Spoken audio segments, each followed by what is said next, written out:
আসসালামু আলাইকুম ওরহমতুল্লাহ। প্রিয় ষষ্ঠ শ্রেণীর শিক্ষার্থী বন্ধুরা, গত ভিডিও ক্লাস পর্যন্ত আমরা মূলত আলোচনা করে শেষ করেছিলাম তোমাদের গণিত পাঠ্য বইয়ের 1.15 যে পাঠটা রয়েছে সেই পাঠ পর্যন্ত। এবং আজকের এই ভিডিওতে আমরা মূলত আলোচনা শুরু করব এবং আলোচনা করব 1.16 যে পাঠটা রয়েছে ভগ্নাংশের গুণনীয়ক ও গুণিতক নিয়ে, সেটা নিয়ে মূলত আমরা আজকের ভিডিওতে আলোচনা সামনে এগিয়ে নিয়ে যাব। সো বন্ধুরা, চলো আমরা আমাদের ভিডিওর মূল আলোচনা শুরু করে দিই। তবে ভিডিওটি শুরু করার আগে তোমাদের কাছে একটা অনুরোধ থাকবে, তোমরা যদি আমাদের এই চ্যানেলে কোনো ভিডিও তোমার কাছে কোনো রকম হেল্পফুল মনে হয় তাহলে অবশ্যই আমাদের চ্যানেলটিকে সাবস্ক্রাইব করবে। সো বন্ধুরা, চলো আমরা আমাদের মূল আলোচনা সামনে এগিয়ে নিয়ে যাই। দেখো, আজকে মূল আলোচনার বিষয় কি? ভগ্নাংশের গুণনীয়ক ও গুণিতক। ঠিক আছে, নিচের দুইটা ভগ্নাংশ বিবেচনা করি যাদের ভাগফল একটি পূর্ণ সংখ্যা। এখানে দুইটা ভগ্নাংশ রয়েছে, তাদের ভাগফল কত হচ্ছে? পূর্ণ সংখ্যা। ভাগ কীভাবে করতে হয় সেটা কিন্তু আমরা আগের ক্লাসে শিখেছি। আমরা বলি 4/3 ভগ্নাংশটিকে 9/2 দ্বারা আমরা নিঃশেষে বিভাজ্য হয়েছে, তাই না? এক্ষেত্রে প্রথম ভগ্নাংশটিকে দ্বিতীয় ভগ্নাংশের গুণিতক বলা হয়ে থাকে এবং দ্বিতীয় ভগ্নাংশটিকে প্রথম ভগ্নাংশের গুণনীয়ক বলে। এগুলো কিন্তু আমরা একদম শুরুর দিকে শিখেছিলাম। একটি ভগ্নাংশের অসংখ্য গুণনীয়ক রয়েছে।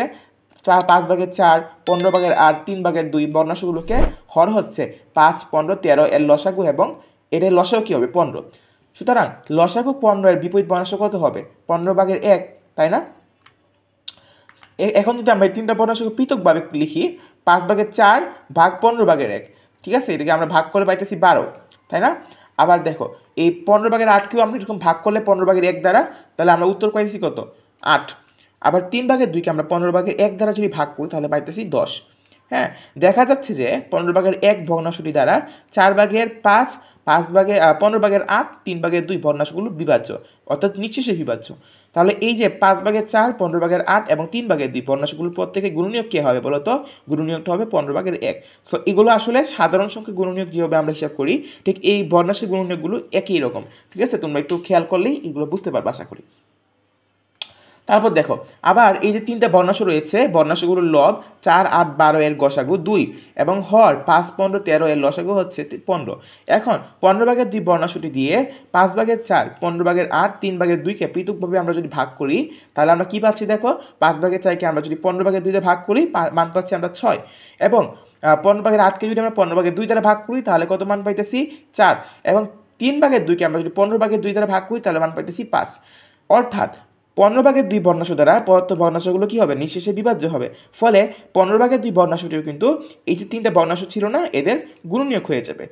এখানে একটা জিনিস খেয়াল করবা, সেটা হচ্ছে প্রদত্ত ভগ্নাংশগুলো লবের সাধারণ গুণনীয়ক হচ্ছে গুণনীয়কের ভগ্নাংশের লব। ঠিক আছে, প্রদত্ত ভগ্নাংশগুলোর হরের সাধারণ গুণিতক হচ্ছে গুণনীয়কের ভগ্নাংশের হর।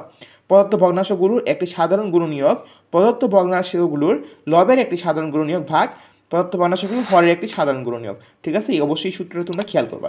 এই সূত্রটা তেমন কিছু না, জাস্ট আমরা এতক্ষণ যে বক করলাম উপরে সংখ্যাগুলো দিয়ে, এইটাকেই মূলত তারা ছাড় সংখ্যা হিসেবে লাস্টের দুটো কথা লিখে দিয়েছে।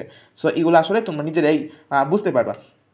এখানে একটা মন্তব্য করেছি, তারা মন্তব্যটা কী বলেছে দেখি একটু।